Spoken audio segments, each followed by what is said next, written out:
Sir industry कितनी गजब की है, मैं बता रहा हूँ आपको। ये कौन लोग हैं? आम साधारण लोग हैं। और आरसीएम से क्या हो गए? अरबपति। क्या हुए? अरबपति। कैसा शब्द है ये, अरबपति?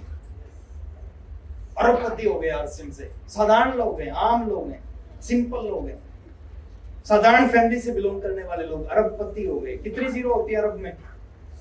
100 में कितनी होती है? 2। 100 की जीरो पता है आपको? अरब की नहीं पता। ये अरबपति हो गए, 100 करोड़। ये Ravi OP Sharma RCM join नहीं किया, इनके पिताजी से विरासत में मिला सर। इनके पिताजी आईएएस ऑफिसर थे, दुनिया से गए, आईएएस की नौकरी इनको नहीं मिली, लेकिन आरसीएम करते थे। आरसीएम की डिस्ट्रीब्यूटरशिप इनके नाम ट्रांसफर हो गई। आईएएस की नौकरी नहीं मिली सर, वहां से इनकी मदर को पेंशन मिलती है 70-80 हजार रुपए, और आरसीएम से 50 लाख रुपए महीना से ऊपर का चेक आता है इनके घर में आरसीएम से। बीसी छाबड़ा जी मैन्युफैक्चरिंग यूनिट थी छोटी सी, आज अरबपति। केसी छाबड़ा जी ट्रेडिंग का बिजनेस करते थे सर, आज अरबपति। इसी कंपनी में छोटी सी नौकरी करते थे प्रहलाद सर, अरबपति, है ना। ये अपना विजेंद्र सिंह राठौर, इनका अपना केमिस्ट शॉप है ना, दवाइयों की दुकान, आज अरबपति। मुकेश जी कोठारी 7,500 की नौकरी, अभी 25 करोड़ का घर बना रहे हैं मुकेश जी कोठारी भीलवाड़ा में। अब सोच के देखो, 7,500 की नौकरी करने वाला व्यक्ति 25 करोड़ का घर। अच्छा, जिसके जो 25 करोड़ का घर बना रहा है उसके पास कितने पैसे होंगे? ऐसा तो है नहीं पूरा पैसा ही घर में लगा देगा। आज आरसीएम से अरबपति। सुरेंद्र जी वत्स, एक केबल नेटवर्क, मैंने देखा है सर वत्स साहब को 100 रुपए इकट्ठे करते हुए। बेल बजाते थे तो 100 रुपए, पीला कार्ड होता था, उस पे 100 रुपए, वो केबल का जो पैसा लेते हैं 100 रुपए, 3-3 रुपए, 4-4 रुपए। एसटीडी पीसीओ में लोगों के 4-4 रुपए काटते देखे मैंने। वत्स साहब को मैं जानता हूँ, पुराने जानकार है मेरे। आज आरसीएम से अरबपति। क्या? अरबपति। अवधेश जी टीटी की नौकरी करते थे, आज आरसीएम से अरबपति, है ना। राजाराम सारण एक पेस्टिसाइड कंपनी में 4,500 की नौकरी करते, आज आरसीएम से। अच्छा, एक आदमी किसी काम को कर सकता है ना, इसका मतलब उसको हजारों लाखों लोग भी कर सकते हैं। एक रॉयल्टी अचीवर बना आरसीएम में, उसके बाद हजारों बन गए। एक टेक्निकल बना, उसके बाद हजारों बन गए। एक करोड़पति बना, उसके बाद हजारों बन गए। और आने वाले समय में देखना हजारों अरबपति होंगे। हेलो, फरीदाबाद के जो अमीर लोगों की लिस्ट बनाई जाएगी ना, फरीदाबाद के अमीर लोगों की लिस्ट बनाई जाएगी, उसमें सबसे ज्यादा नाम आरसीएम वालों के होंगे। ये बिजनेस आपसे कुछ नहीं मांगता, आपकी एज क्या है नहीं मांगता। हेलो, आप छोटे हो बड़े हो नहीं मांगता। 18 साल चाहिए। 18 साल की कंडीशन आरसीएम की नहीं है। भारत के संविधान में लिखा हुआ है कि कोई भी आदमी बिजनेस करना चाहता है, उसकी एज 18 साल से ऊपर, 20 साल हो, 30 साल हो, 50 साल हो, आप आरसीएम कर सकते। बाकी दुनिया के किसी भी और काम में ऐसा नहीं होता सर। आप किसी भी उम्र में डॉक्टर बनना चाहो तो नहीं बन सकते। एक उम्र है, उस उम्र में डॉक्टर बन सकते, उसके बाद नहीं बन सकते। किसी भी उम्र में आप सीए नहीं कर सकते, किसी भी उम्र में आप यूपीएससी का एग्जाम नहीं दे सकते। एक एज है, उस एज के अंदर दे सकते, उसके बाद नहीं दे सकते। किसी भी एज में आप सैनिक नहीं बन सकते, फौज में नहीं जा सकते, एक एज तक जा सकते हो। लेकिन आरसीएम को किसी भी एज में शुरू कर सकते हो। 20 साल के हो कर सकते हो, 35 साल के हो कर सकते हो, 55 साल के हो कर सकते हो, 72 साल के हो कर सकते हो, 80 साल के हो कर सकते हो, 90 साल के हो कर सकते हो। मैं तो कहता हूँ आपकी ये 90 चलनी चाहिए, आपका केवाईसी ओके हो जाएगा। आपका धर्म क्या है नहीं पूछता, आपकी हाइट, टैलेंट, फैमिली, एक्सपीरियंस, आप लेडीज हैं जेंट्स हैं नहीं पूछता सर, क्वालिफिकेशन नहीं पूछता। बाहर 10,000 की नौकरी के लिए पूछा जाता कितने पढ़े लिखे हो। यहाँ अनपढ़ लोग हैं सर, 3.5 लाख रुपए महीना कमाते हैं। अनपढ़ लोग जो कभी स्कूल में नहीं गए, लिखना नहीं आता, केवल बोल के समझाते हैं आरसीएम, 3.5 लाख रुपए महीना कमाते हैं। मेरे ग्रुप में एक साइकिल में पंचर लगाता था सर, कभी स्कूल में नहीं गया, हिंदी नहीं बोलता, प्रेमचंद बिंद, 95,000, 1,03,000, 1,07,000 का चेक आता उसका। ये पावर है सर इस बिजनेस की, ये कुछ नहीं मांगता। अब जब कुछ नहीं मांगता तो फिर क्या मांगता? बताऊं क्या मांगता? देखिए आपके अंदर आग कितनी है इस बिजनेस में आने के बाद में। आग लगी होगी चलेगा, आग नहीं लगी होगी तो नहीं चलेगा। एक बार 2 चिड़िया और चिड़िया का बच्चा आसमान में उड़ रहे थे, अचानक उनके बराबर से एक रॉकेट निकला, बहुत स्पीड से ऊपर गया, अब चिड़िया का छोटा बच्चा पहली बार रॉकेट देखा, पहली बार रॉकेट देखने के बाद उसने लगा कि कोई पक्षी है। उसने अपनी माँ से पूछा, माँ ये पक्षी कौन सा था जो इतनी स्पीड से ऊपर गया? उसकी माँ ने उसको देखा, देखने के बाद उसने भी पहली बार देखा था। उसकी माँ ने जवाब दिया, बेटा मेरे को ये तो नहीं पता ये पक्षी कौन सा है, लेकिन ये जरूर पता है ये इतनी स्पीड से ऊपर इसलिए गया है, इसकी पूंछ में आग लगी हुई थी। यानी जिसकी पूंछ में आग लगती है वही ऊपर जाता है, और जिसकी पूंछ में आग नहीं लगती। थोड़ा आगे लेके चलता हूं सर। ये फार्मूला सफलता का, किसी भी काम में कोई भी आदमी करता है, फार्मूला यही है, इसके अलावा कोई फार्मूला क्या है? आप किसी भी काम को करोगे क्या हो जाओगे? 100% लोग फेल होते हैं सर, 100%। पूरी दुनिया में एक भी ऐसा आदमी दिखाओ मेरे को जिसने कहा कि मैंने इस काम को किया और पहली बार में सक्सेस हो गया। नो, नहीं मिलेगा। 100% लोग करते हैं और क्या हो जाते हैं?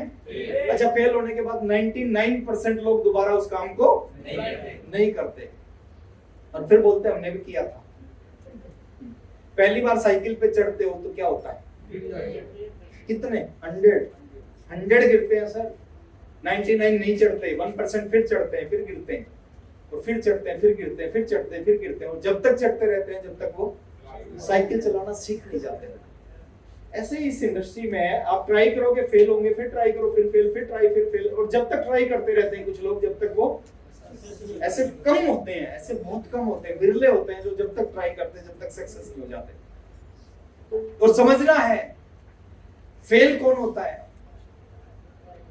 फेल वो होता है जो कुछ करता है, जो कुछ नहीं करता वो कभी फेल नहीं होता। जो निकम्मा है, घर पे बैठा है, कोई काम नहीं करता, वो कभी फेल नहीं होता। मेहनत करने वाले लोग फेल होते हैं। हेलो, मेरी वाइफ है ये सुदेश, आज तक ये घोड़े से गिरी नहीं। क्यों? क्योंकि आज तक ये घोड़े पे चढ़ी नहीं। गिरेगा कौन? अच्छा, जो कभी चढ़ा ही नहीं, कभी नहीं गिरेगा। वो कौन फेल होगा? जो कुछ करेगा। जो कभी कुछ करेगा ही नहीं वो कभी फेल नहीं होगा। थोड़ा सा आगे चलते हैं सर। इसमें हिंदुस्तान का भट्ठा बैठा दिया इस शब्द ने। लोग मेहनत नहीं करते, वो कहते हैं किस्मत खराब है। 4 लोगों को प्लान नहीं दिखाते, बोलते किस्मत खराब है। सर जिंदगी में कुछ भी करना, आप इसको मत, ये काम मत करना, आरसीएम करना मत करना, वो आपकी मर्जी है। जिंदगी में कभी फेल हो जाओ तो ये मत बोलना कि किस्मत खराब है। अगर आपने ये शब्द बोल दिया ना किस्मत खराब, इसका मतलब आपने जिंदगी में आगे भी कामयाब होने के सारे रास्ते बंद कर लिए। आप आगे भी कभी कामयाब नहीं होंगे, क्योंकि जब भी फेल होगे, जब भी आप क्या बोल दोगे? किस्मत खराब है। बहुत आसान है बोलना। ये चीज आपके साथ होगी। एक आदमी आगे बढ़ने की कोशिश कर रहा है, 2 हरामखोर उसको पीछे खींच रहे हैं। ये चीज। अच्छा आप बताओ, आप ये वाले हो या ये वाले हो? ये आगे वाले हैं पीछे वाले? हो सकता कुछ ये भी बैठे हो। कुछ भी हो जाए सर। आप नौकरी करते रहो, आप दुकान करते रहो, आप खेती करते रहो, पढ़ाई करते रहो, आप हाउस वाइफ हैं, घर का काम करते रहो। 2 घंटे इस बिजनेस में लगाना शुरू करो। 1 साल, 1.5 साल, 2 साल, चमत्कार होगा सब, चमत्कार। अब बहुत सारे लोग रोकेंगे आपको, बहुत सारे आसपास के लोग, बहुत सारे दोस्त, बहुत एग्जाम्पल देंगे आपको, लेकिन कुछ लोग रुक जाते हैं, कुछ लोग नहीं रुकते। लास्ट में ये मेरी फेवरेट स्लाइड है। ये आदमी, जैसे ये बगुला है, ये मेंढक है, ये बगुला इस मेंढक को खा चुका है, मरने वाला है मेंढक।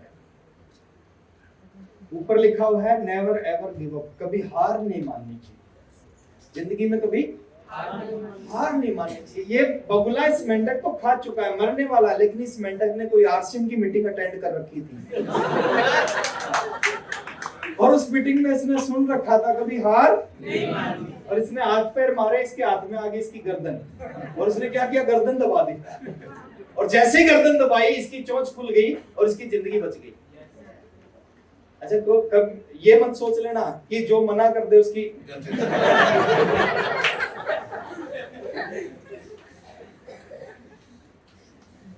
तो भी हार नहीं माननी चाहिए सर। ये मेंढक को समझ में आ गया, हार नहीं माननी। हम इंसान हैं, हमारे को नहीं समझ में आ सकता क्या हार नहीं माननी।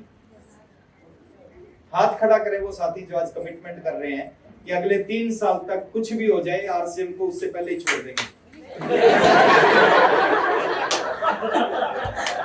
ये आपकी दिक्कत यही है, आप बिना सुने ही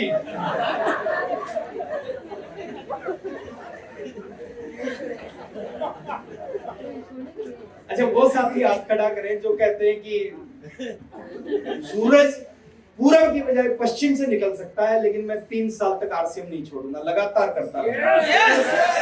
पर दिखाई कम देता, थोड़ी आपकी आवाज से पता चलता और करते रहेंगे। अच्छा 1-2-3 साल बाद मैं आऊंगा दोबारा से, अगर मीटिंग होगी फरीदाबाद में तो दिखाई देंगे। मर्द की जुबान कितनी होती है? अच्छा मर्द का मतलब आदमी से नहीं है, लेडीज भी मर्द होती है जिसकी जुबान एक बार की बात है, 15 साल पुरानी बात है। मैं और केसी छावड़ा जी झारखंड में गए, मीटिंग करके आए, रास्ते में एक होटल पे रुके चाय पीने के लिए। तो चाय का ऑर्डर किया हमने, एक छोटा सा 1.5 फीट का आदमी चाय लेके आया। तो केसी सर उसकी तरफ देख रहे थे, मैंने कहा कि सर क्या हुआ? बोले राकेश इसको बुला। मैंने उसको बुलाया, केसी सर ने पूछा भैया तेरा नाम क्या है? उसने नाम बताया। बोले तेरी उम्र क्या है? उसने कहा 26 साल। वो जाने लग गया। केसी जी फिर देख रहे, बोले राकेश कुछ गड़बड़ है। मैंने कहा क्या? बोले इसको दोबारा बुला। मैंने दोबारा बुलाया तो केसी सर ने कहा कि यार मैं 5 साल पहले आया था यहाँ पे और मेरे को याद है कि चाय पी थी और तू ही चाय लेके आया था और उस समय भी मैंने तेरा नाम पूछा था, तेरी उम्र पूछी थी, उस समय भी तूने बताई थी 26 साल और आज भी बता रहा है 26 साल। उस 1.5 फीट के बोने ने जवाब दिया, बोले मर्द की जुबान एक होती है। तो जब 1.5 फीट की जुबान एक हो सकती है तो हम तो 5 फीट 5.5 फीट 6 फीट है, हमारी जुबान एक हो सकती है। करते रहेंगे पर हाथ खड़े करके जोरदार तालियां बजा के दिखा देकर। देखिए बाहर के बिजनेस में और आरसीएम बिजनेस में एक अंतर है। बाहर जैसे जैसे आदमी का बिजनेस बढ़ता है ना, उसको नींद आना बंद हो जाती है, भूख लगना बंद हो जाती है, वो सोने के लिए भी गोली खाता है, खाने के लिए भी गोली खाता है। और आरसीएम में उल्टा होता है, जैसे जैसे बिजनेस बढ़ता है ना उसको खूब नींद आती है, खूब भूख लगती है। तो ये गजब का बिजनेस है सर। यहाँ जाने के लिए खोने के लिए कुछ नहीं है, पाने के लिए बहुत कुछ है। मैं थैंक्स करना चाहूंगा पूरी लोकल टीम का, फरीदाबाद टीम का मैं थैंक्स करना चाहूंगा। कुछ साथी बहुत दूर दूर से आए आज इस मीटिंग के लिए, बिहार से चल के आए, यूपी से चल के आए, ज्योति प्रकाश जी हमारे बैठे हैं, यूपी से चल के आए है ना, बिहार से चल के आए हमारे कुछ साथी सर, बिहार से चल के आए हैं। तो मैं सभी साथियों का धन्यवाद और सबसे ज्यादा धन्यवाद करना चाहूंगा जेपी मौर्या सर का। आज का जो प्रोग्राम था ना, बड़े चैलेंज आए इस प्रोग्राम में, 3 चैलेंज। पहला वेन्यू चेंज हो गया, हेलो। दूसरा इंडिया न्यूजीलैंड का मैच आ गया। तीसरा आज अष्टमी है तो कुछ लोगों के घर में कढ़ाई होती है, प्रसाद बनता है, लेकिन उसके बावजूद भी डी ग्रुप का टेस्ट चल रहा है। अच्छा डी ग्रुप का टेस्ट भी चल रहा है, एक चौथा चैलेंज हो रहा है। तो इतने चैलेंज के बावजूद भी आज एक बड़ी शानदार ऑर्गेनाइज मीटिंग करवाई है। तो एक बार मैं जोरदार तालियां चाहूंगा पूरी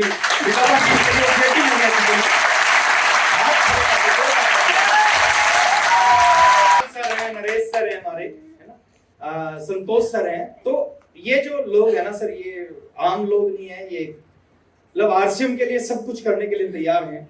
और आज इन्होंने अपनी जिंदगी को बदला है, इनकी वजह से बहुत सारे लोगों की जिंदगी बदली है। और अभी तो ये शुरुआत है। इस्तदाए इश्क में रोता है क्या, अभी आगे आगे देखिए अभी बहुत कुछ होने वाला है। और थैंक्स आप सभी का। और 2 लाइनों के साथ मैं अपनी बात खत्म कर रहा हूँ।